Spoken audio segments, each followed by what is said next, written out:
Siempre quise ayudar a la gente. Era algo que para muchos pueda sonar infantil, pero siempre sentí que podía ayudar a las personas.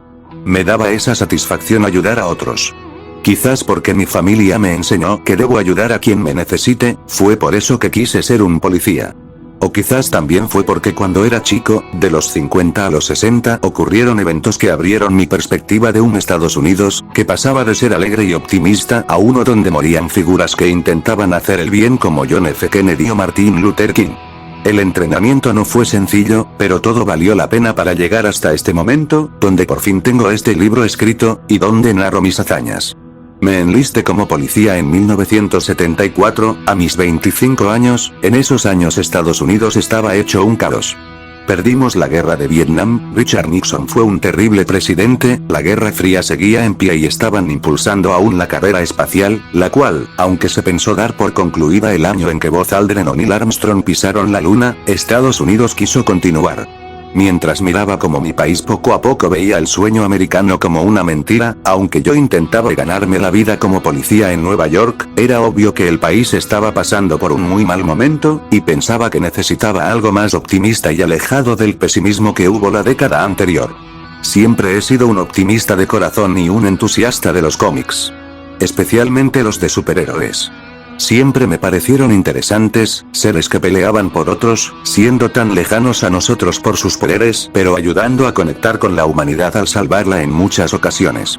Y fueron mis favoritos por muchos años, después de todo ellos me inspiraron a ser el hombre que soy ahora. Mis favoritos siempre fueron Superman y Spider-Man. Uno es un extraterrestre que al llegar a nuestro planeta con dos granjeros que lo cuidaron, pudieron forjar a un héroe que vela por todos, que siempre ve lo mejor de la humanidad. Y aunque vuela y haga cosas impresionantes, él siempre ha visto a todos como uno solo y como un planeta al que proteger, así como nos recuerda, con esa gran sonrisa, que él no es más que nosotros. Siempre me inspiró su carácter. Así como el de Spider-Man. En contraste con Superman, él era un adolescente ordinario que era intimidado en la escuela por un lado y querido por sus tíos en el otro, obtiene poderes gracias a una mordida de araña radiactiva, y al no ver la responsabilidad que tiene por sus poderes, perdió a su tío por el ladrón que no atrapó. No era algo fuera de este mundo, pero era un joven que tuvo que madurar pronto y, aunque la vida le diera muchos problemas, y su vida se sintiera tan identificable por sus problemas, él siempre peleaba con su característica manera de ser. Sin rendirse. Ellos fueron mis dos modelos a seguir, indirectamente, lo que me impulsaron a convertirme en superhéroe. Y aunque ya no era ese niño que leía con emoción cada ejemplar de estos personajes, y las nuevas historias de mis superhéroes favoritos ahora reflejaban todo lo que había pasado durante esos años. Recordaba esos cómics donde el Capitán América dejaba el manto por los ideales de Nixon, o los cómics de Flecha Verde y Linterna Verde que se alejaban de cosas emocionantes y mostraban el racismo o el consumo del alcohol y las drogas. El mundo con el que solía escapar ahora se estaba volviendo mi realidad. No fue hasta que en un altercado se nos escapó un criminal.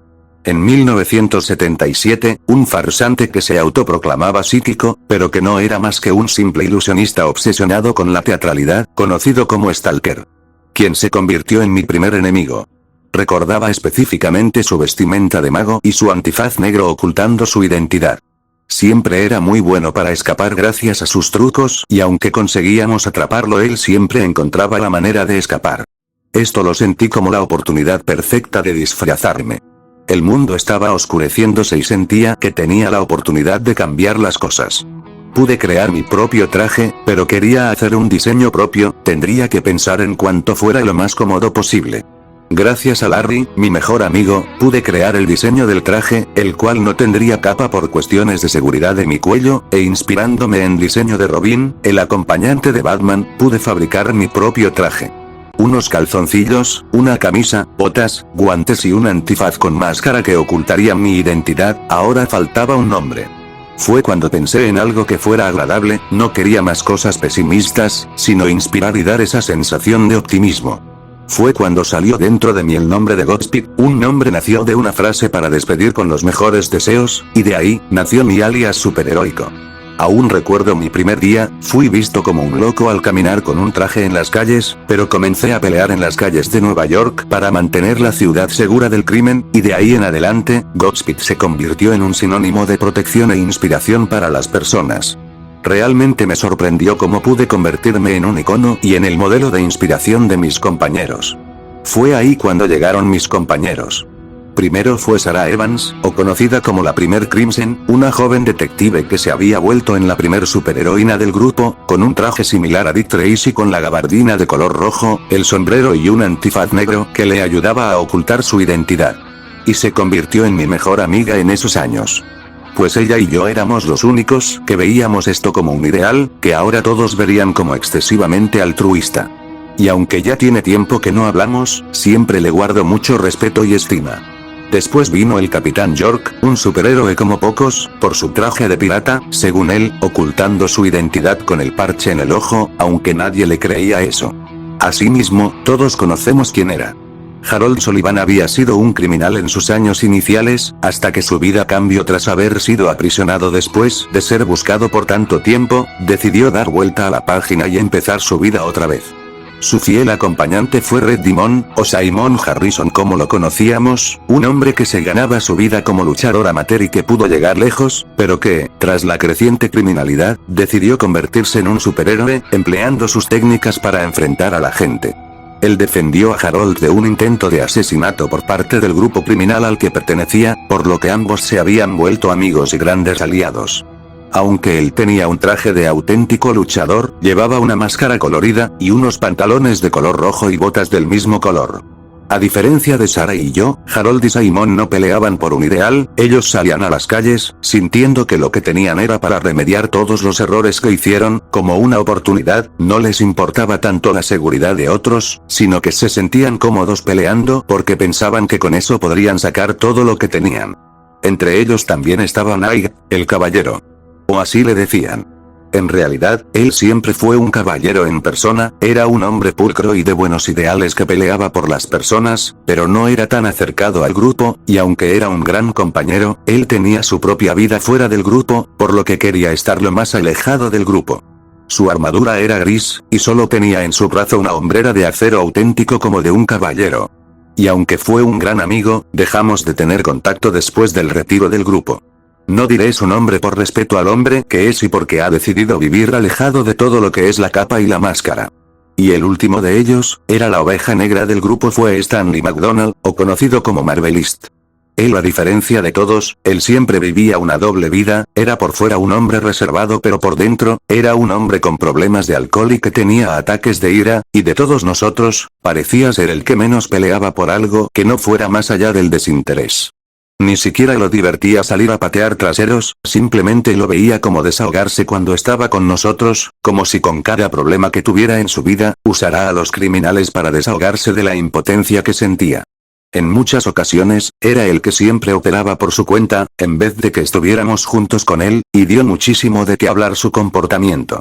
Aunque fuera de eso, 1977 fue el año en que nuestra generación nació.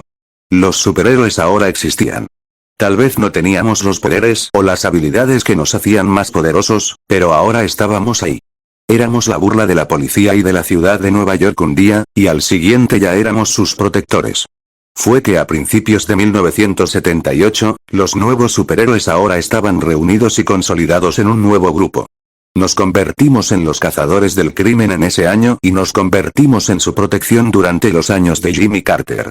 Y durante esos años, el equipo se convirtió en esa luz de esperanza que hacía años se había perdido tras la Guerra Fría, Vietnam, Watergate y los eventos que nos tocó vivir, y que hicieron de este país uno menos optimista.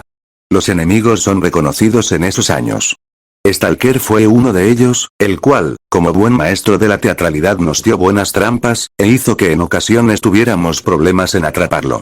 Lo atrapábamos y, o se trataba de algún doble suyo, o nos atrapaba en algún almacén abandonado donde estaba haciendo uso de efectos especiales. Pandilleros jóvenes que siempre conseguíamos vencer, e incluso, conseguimos reformar a algunos de esos jóvenes que aún estaban perdidos en sus vidas y que gracias a nosotros pudieron encontrar un mejor rumbo. O incluso ese grupo de criminales conocido como los prodigios, un grupo de personas que se autoproclamaban como auténticos superhumanos, viéndose como un paso a la evolución humana y los próximos héroes que el mundo necesitaba. Aunque francamente eran más personas con talentos o padecimientos que los hacían excepcionales. Mastermind era su líder, considerado el criminal más inteligente y un auténtico maestro de planeación. Se decía que padecía síndrome del savant, parte del espectro autista, y su equipo tenía a grandes hábiles. Estaba el luchador Von Crosser, un hombre con una impresionante fuerza y resistencia, capaz de resistir los golpes e incluso las frías temperaturas. También el corredor Wolf, el cual era muy hábil para correr a una gran velocidad. No digo que tenía una velocidad sobrehumana como Flash, pero sí era hábil, al punto en que podría no alcanzar a una patrulla, pero sí estar a su misma velocidad. También Egolai, un hábil espadachín con buenos reflejos. La esposa de Mastermind, Oracle, una mujer que tenía la capacidad de ver el futuro y predecir los movimientos que haríamos. Y estaba su hijo, un joven de alrededor de 13 años llamado Minder, un joven con los poderes de su madre y padre por igual. Un grupo realmente peculiar, aunque no diría que tuvieran poderes, pues incluso ellos mismos también tenían sus errores y no eran perfectos o inmortales. Ellos a su vez llegaron a trabajar con Stalker, utilizándolo en algunos planes, aunque estos al final lo traicionaron y fueron los responsables de que estuviera en prisión. Si tengo que decir algo que salió bien ahí fue que se reformó como individuo y fue liberado tiempo después por su buen carácter. Este equipo fue uno de los más difíciles que enfrentamos en la década de los 80, donde Ronald Reagan también había tomado el manto de la presidencia. Y aunque él siempre vio con optimismo nuestras intenciones, era obvio que quería que nuestro grupo estuviera vinculado con el gobierno, haciéndonos parecer casi como terroristas por el hecho de salir a las calles y no tener un vínculo con la legalidad. Y pese a que respeto el hecho de que nos viera como algo relevante y que en parte pudiera ganar en algunas veces contra el comunismo por ser un conservador y un buen comunicador, comenzó a ser un problema para el equipo. Aunque hablando de los coloridos y nostálgicos años 80, pese a todo lo bueno que recuerdan, fue un año de tensión por la Guerra Fría y en nuestro país se vivía esa paranoia de que probablemente habría una tercera guerra mundial, porque se decía que tenían tanto los soviéticos como en nuestro propio país armas nucleares, y asimismo también había problemas dentro del grupo. Ya hablese del mal carácter de Marvelist, o problemáticas asociadas a nuestros propios problemas personales. Por ejemplo, el hecho de que Sarah ya pensaba retirarse de ser Crimson para tener su propia vida, Harold queriendo tener una familia, yo ya no salía a trabajar de noche como policía para tener que ponerme mi traje de Godspeed e ir a pelear con criminales, cosa que me dio algunos problemas. Nos veían ahora como una amenaza por no trabajar para el gobierno, así como el equipo enfrentaba polémicas, pero aún así, los que queríamos pelear estuvimos dispuestos a hacerlo. Fue en 1986 cuando me di cuenta de que algo había cambiado para con el grupo. Para empezar, se dieron avistamientos de jóvenes que se disfrazaban como superhéroes, inspirados en nuestro ejemplo. Estos jóvenes no tenían tanta experiencia y algunos querían ser como nosotros, pero esto no fue lo que pensábamos hacer como cambio. Durante esos años también pude comprender cómo eran mis compañeros. En especial de Marvelist, quien había dejado el alcohol gracias a nosotros. Supimos que él al final del día era un hombre roto y arruinado por la vida al haberlo perdido todo, por lo que en esos años, nos volvimos sus amigos. Asimismo, Jordan estaba entrando a un nuevo trabajo como gerente en su trabajo de tiempo completo, Simon planeaba casarse, Sarah iba a trabajar como profesora de criminología y yo había ascendido a ser teniente de policía. Fue un año donde nos fue bien en nuestras vidas personales y por fin nos convertimos en un verdadero equipo. Y más que eso, en verdaderos amigos.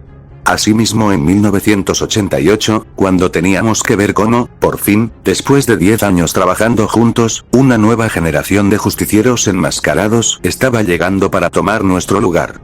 Así como en los cómics ahora se exploraban historias que se preguntaban qué debían ser o no ser los superhéroes, ahora Nueva York ya no apuntaba su vista a nosotros como sus héroes. Sino que ahora, teníamos a nuevos y jóvenes enmascarados que salían a las calles a combatir el crimen. Pero la nueva generación que vendría después de los cazadores del crimen eran completamente diferentes a nuestras ideas de altruismo, eran jóvenes rebeldes y cínicos que ahora tenían una visión menos agradable del mundo.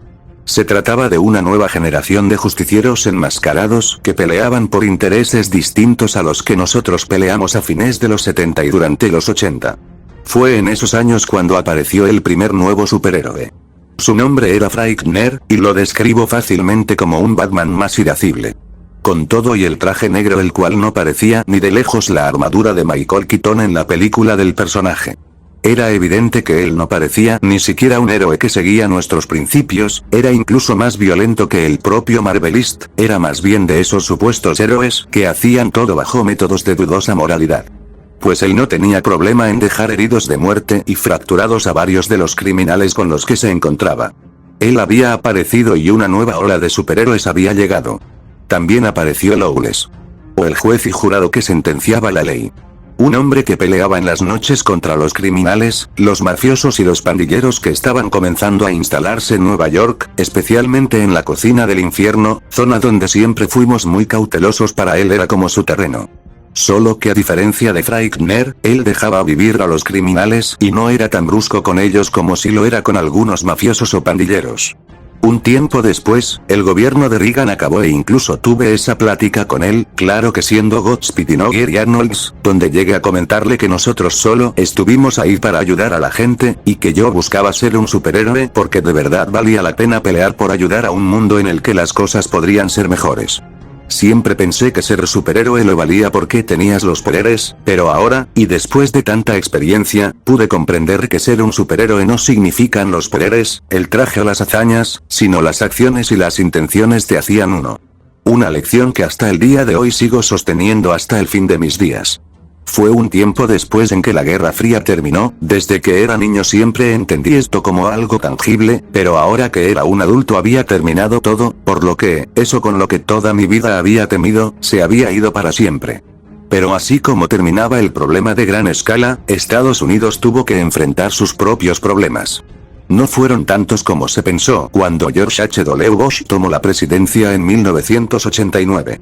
Varias cosas ocurrieron en su gobierno, como la política exterior con Panamá, el Tratado de Libre Comercio o la Guerra del Golfo Pérsico en el 91, hicieron que nosotros como héroes tuviéramos que continuar operando en Nueva York.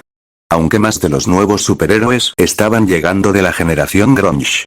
Estaba USA Son, quien sencillamente veo como lo que jamás debió ser el Capitán América, un hombre trastornado y completamente alejado de lo que él representa. Pues pese a ser un patriota, no era más que un tipo con prejuicios de género, raciales y xenófobos. Este era un loco que, como Frightner, no dudaba en salir a las calles a enfrentar personas, e incluso si estas no estuvieran haciendo nada. Estos eran hombres que de verdad se divertían en desahogar sus frustraciones atacando criminales o personas en los bares. Y ni hablar del Ignoto, aquel hombre que todos conocían porque tenía un mal estilo de vida como superhéroe, incluso cuando lo conocí en un altercado tenía un olor desagradable, como si no se bañara en días, era un hombre que se creía un superhéroe auténticamente, solo que este, a diferencia de los otros, era un auténtico sociópata. Llegaba a matar personas como si fuera el castigador, y podía incluso portar armas de fuego para herirlos de muerte. Parecía que esta generación grunge, como le decían las personas que los veían como esas bandas musicales de Nirvana o Pearl Jam, habían arruinado todo lo que para mí y mis compañeros significó ser un superhéroe. Incluso Stan Lee estuvo dispuesto a cambiar, estando sobrio después de vivir tanto tiempo bebiendo, porque sabía que ser un superhéroe no significaba ser imperfecto. Estos héroes parecían abrazar la imperfección, parecía que para ellos la idea del superhéroe no era más que un cuento de hadas, y que siendo héroes podía permitirles estar igual de rotos como una persona normal. Ni siquiera podían ocultar eso. Imaginar cómo sería un superhéroe así me inquieta a más no poder. Aunque la generación grunge no fue tan mala, pues dos grandes héroes salieron de ahí. La primera fue una chica, que tomó el rol de una segunda Crimson, entrenada por Sarah para que ella ocupara su lugar. Y el segundo, un joven del que vi mucho potencial. Un muchacho que abiertamente me dijo que quería preservar mis ideales en el combate. Su nombre era Citizen. Ambos se habían conocido en Times Square, ambos trabajaban juntos y se habían vuelto en equipo cuando atraparon juntos al conocerse a un grupo criminal. Y así fue durante los 90, mientras nosotros continuábamos operando, nos veíamos anticuados ante las ideas cínicas y rebeldes que esta nueva generación de héroes portaban. Asimismo la tecnología comenzaba a crecer a pasos agigantados, desde la Guerra Fría ya teníamos la tecnología en los 90, pero claro, solo eran cosas del gobierno. Cabe señalar, que no operaban como equipo. Rara vez Citizen y la segunda Crimson operaban al lado de Lawless, y Frightner y USA Son solían trabajar juntos como compañeros de equipo. Aunque más pronto que tarde, allá por 1996, la generación grunge se unió a los cazadores del crimen, pues los prodigios, después de tiempo de inactividad tras el día en que atraparon a Stalker, habían regresado y con más gente. Mastermind siempre fue un buen orador y, en compañía de su hijo Minder, le transmitió sus ideologías supremacistas a otras personas, haciéndoles creer que tenían superpoderes. Él afirmaba que los trastornos o padecimientos como el autismo o la fuerza eran tan solo el comienzo, y que pronto, podrían evolucionar hasta crear humanos más fuertes. Ahora la generación grunge y los cazadores se habían unido en una batalla contra los prodigios. Las cosas se complicaron en esos años, pues liberaron a varios de los ex miembros de los prodigios que fueron aprisionados, y un miembro de la generación grunge falleció. Ignoto había sido asesinado por Stillman, un hombre que era muy resistente. Le rompió el cuello cuando este intentó asesinar a Mastermind. Aunque, gracias a la ayuda de Citizen y Crimson, pudimos encontrar a los prodigios y atraparlos, aunque algunos de estos huyeron, los principales miembros ahora, y después de tantos años, ya los habíamos atrapado. Supimos que Minder tuvo un hijo con una mujer del grupo, y que afirmaban, sería el nuevo líder de los prodigios, aunque no supimos nada de qué pasó con el niño, el gobierno nos dijo que lo adoptaron con otra familia que lo aceptó como su hijo. No iban a dejar que los prodigios le llenaran la cabeza de ideas supremacistas. Y una vez que esto pasó, la generación grunge y los cazadores del crimen se separaron y pasó lo que tuvo que pasar. Durante el gobierno de Bill Clinton, este comenzó a presionarnos porque querían que nos hiciéramos a la legalidad, considerando que no nos veíamos como héroes al no estar vinculados con la policía de Nueva York. El capitán York y Red Demon estuvieron de acuerdo con esto y quisieron enlistarse, aunque desgraciadamente eso no pudo suceder. Porque un día nos reportaron que habían sido asesinados. Harold y Simon habían ido a un bar, cuando al salir de este y en medio de la acera, fueron disparados y asesinados en medio de la carretera. Lloramos la pérdida de nuestros amigos y cuando pensamos que no podría ser peor, Stanley recayó nuevamente en el alcohol. Después de tantos años de estar sobrio, había recaído, y realmente se excedió al golpear a las personas que estaban ahí solo porque le pidieron que se fuera, y fue llevado a un asilo mental por esta adicción al alcohol. No culpo a Stanley, pues sé que lo hizo por la desesperación, aunque para mí, Saturday Night nos fue difícil ya no poder continuar con nuestro equipo. Para mí fue devastador ver cómo mis compañeros y amigos habían muerto o estaban lejos de nosotros. Esto me llevó a pensar usualmente en retirarme, ya poco a poco sentía como el paso de la edad comenzaba a afectarme. Por lo que, la última aventura del equipo fue en 1999, cuando debido al famoso fallo catastrófico del I2K, un grupo de criminales cibernéticos, conocidos como el IC, entraron y robaron armas gubernamentales para hacer el fallo de las computadoras y causar un caos. Fue cuando los tres nos reunimos una última vez y los enfrentamos venciéndolos.